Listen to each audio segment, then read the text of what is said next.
இது வந்து white type button whole ஸ்டிச்சில் தான் வந்து நம்ம இந்த மோட்டிவ் போட போகிறோம். இந்த மாதிரி சென்டர்லேருந்து எடுத்துகிட்டு ஒயிட் டைப்புக்கு வந்துட்டு அப்படியே நம்ம 3 லேயர்ஸாக பிரித்து லைன்ஸில் போடுவோம்.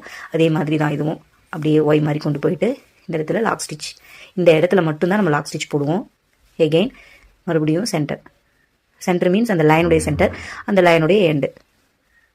அப்படியே பட்டன் ஹோல் எடுத்துகிட்டு போயிட்டு மறுபடியும் slanting line, again lock stitch, again slanting line, straight line, button hole stitch போட்டு அப்படியே மேலே எடுத்துகிட்டு போயிட்டு ஸ்லாண்டிங்.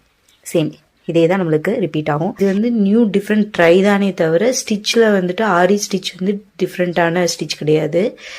யூஸ்வலாக வந்துட்டு நம்ம லிஸ்ட்டில் இருக்கிற ஒரு ஸ்டிச் தான். ஆனால் வந்து அதை டிஃப்ரெண்ட்டான ஸ்டைலில் ட்ரை பண்ணுறோம்.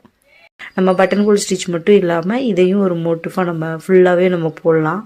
ஆல்ரெடி நான் வந்து ப்ளவுஸில் button hole stitch, round button hole stitch மட்டும் யூஸ் பண்ணி ஒரு ப்ளவுஸ் போட்டிருக்கேன்.